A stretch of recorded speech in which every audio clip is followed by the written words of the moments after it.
আসসালামু আলাইকুম। আশা করছি আপনারা প্রত্যেকে ভালো আছেন, সুস্থ আছেন। আমিও আলহামদুলিল্লাহ ভালো আছি।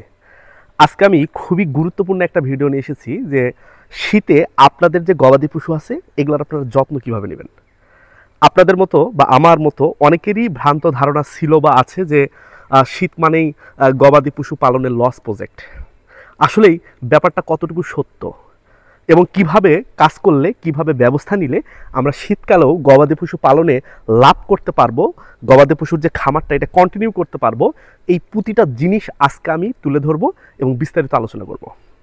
প্রথমত আমি আপনাদেরকে বলি, শীতে আপনাদের গরুর বা গবাদি পশুর কী কী সমস্যা হতে পারে। প্রথম যে সমস্যাটা হতে পারে সেটা হলো যে বৃদ্ধি কমে যেতে পারে। 2 নম্বর হতে পারে যে পরিমাণ ওজন আছে সে ওজনটাও কমতে পারে। আর কি হতে পারে, চর্ম রোগ হতে পারে।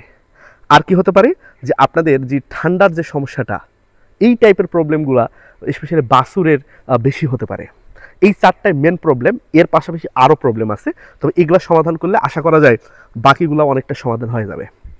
প্রথমত আমি যদি চর্মরোগের কথাটা একটু বলি, তাহলে ব্যাপারটা এমন যে বাংলাদেশে আমরা জানি 6টা ঋতুর দেশ, কিন্তু আমরা মূলত 2টা ঋতু ছাড়া মানে খেয়াল করতে পারি না যে একটা গ্রীষ্ম বর্ষা এবং শীত, ঠিক আছে, মানে 3টা। এই 3টা ছাড়া আমরা অন্যান্যগুলো খুব একটা বেশি পাই না। তবে গ্রীষ্মটাও ওই গ্রীষ্ম বর্ষাকে আমরা এক জায়গায় করি আর কি। তো শীত মূলত যে নভেম্বরের শেষ থেকে ডিসেম্বরের 15 তারিখের পর একটু মোটামুটি শীত, জানুয়ারিটা মোটামুটি শীত থাকে, আর ফেব্রুয়ারির কিছু দিন বা এক সপ্তাহ মোটামুটি বাংলাদেশের শীত। গড়ে ধারণা করা হয় যে 40 থেকে 50 দিনের মতো আপনার গরুগুলা একটু কষ্ট পেতে পারে। আর বাকি যে শীতটা, বাকি যে আবহাওয়াটা, এটা কিন্তু গবাদি পশুর জন্য ভালো লাগে।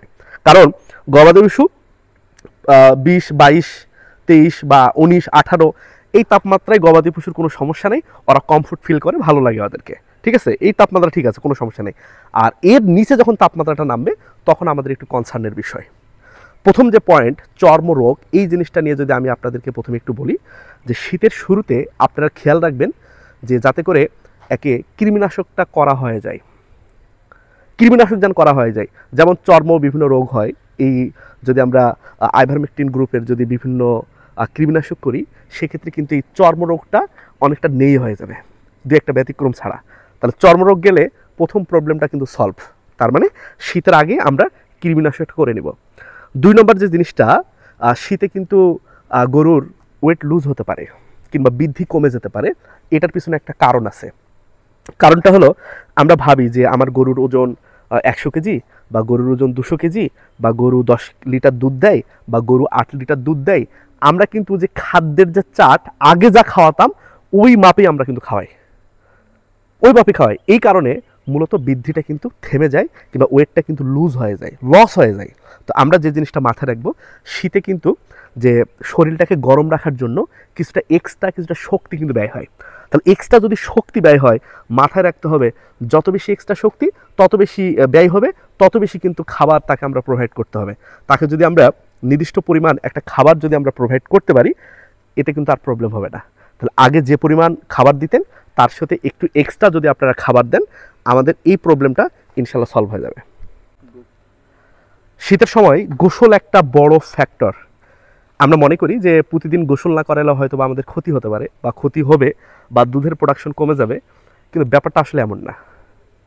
যেগুলো দুধের গাভী, আপনারা যখন শীত মোটামুটি, তখন আপনারা যে অঞ্চলটা ময়লা হয়েছে, যেটা একান্ত না ধুলে নয়, এই জায়গাটা ভালো করে আপনারা পরিষ্কার করতে পারবেন। আর যদি রোদ ওঠে সেক্ষেত্রে আপনারা গোসলও দিতে পারবেন। কিন্তু ব্যাপারটা যদি এমন হয় রোদ 2-3 দিন থেকে দেখতেছেন না, বা সূর্য উঠতেছে না, প্রচণ্ড শৈত্যপ্রবাহ হচ্ছে, এই পর্যায়ে ভাই গরুকে গোসল করে দেওয়ার কোনো মানে নাই। ষাঁড় বা বকনাগুলাকে 7 দিন পরও যদি গোসল করে দেন কোনো সমস্যা নাই, কোনো সমস্যা নাই। ড্রাই যে কাউগুলা থাকবে বা যেগুলো প্রেগনেন্ট না, কিছুই না, জাস্ট খাচ্ছে, এদেরকেও যদি আপনারা 7 দিন বা 10 দিন পরেও যদি শীতকালে এমন ঠান্ডায় যদি গোসল করেন, কোনো ক্ষতি নাই। তবে দুধের গাভীর ক্ষেত্রে যে ব্যাপারটা হলো যে দুধের যেহেতু পরিষ্কার পরিচ্ছন্নতার একটা ব্যাপার আছে, একটু নোংরা বেশি করে, সেক্ষেত্রে আপনারা যে অঞ্চলটা একান্ত না ধুলো নয়, ওলান বা পিছনের যে অঞ্চলটায় ময়লা থাকবে, এই অঞ্চলটায় কিন্তু আপনারা ভালোভাবে একটু পরিষ্কার করবেন, তাহলে যথেষ্ট। পরিষ্কার করার পর আপনার তোয়ালাতে মুছবেন, এতে করে গরুর আগের থেকে অনেক ভালো কন্ডিশনে থাকবে। এবং আরেকটা জিনিস ইম্পর্টেন্ট, যে শীতের সময় গরুতে কিন্তু ভিটামিনের বিভিন্ন ঘাটতি দেখা দেয়। যেমন ভিটামিন এ, ডি, ই, এগুলা ভিটামিনের ঘাটতি থাকে। স্পেশালি ভিটামিন ডি পাওয়া যায়, ব্যাপক ঘাটতি পাওয়া যায়, ভিটামিন বির ব্যাপক ঘাটতি পাওয়া যায়।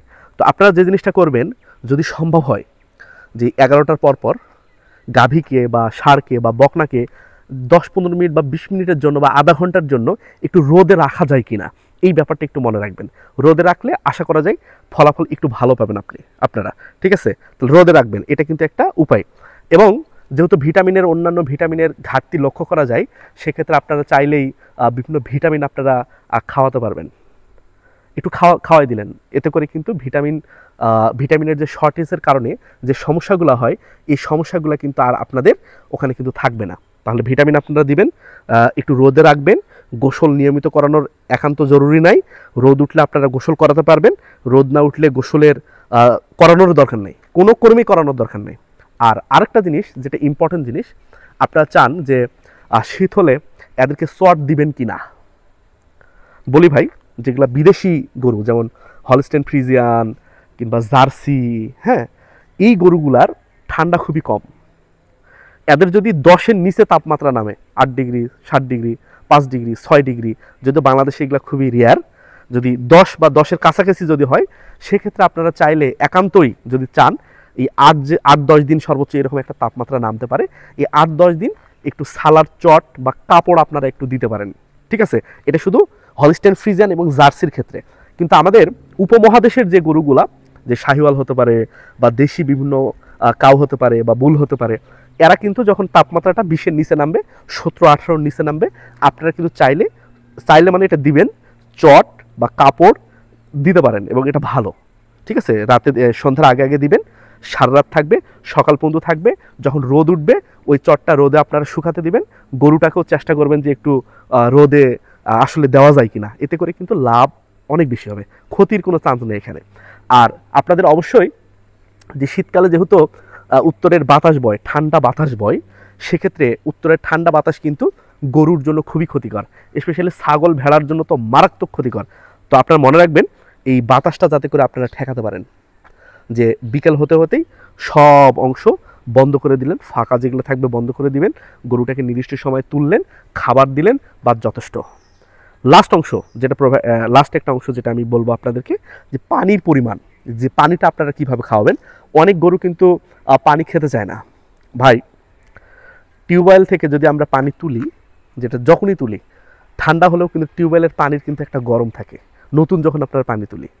আর অথবা মোটর দিয়েও যখন আমরা ডিরেক্ট পানি তুলি, তখন কিন্তু ওই পানিটা একটু গরম থাকে।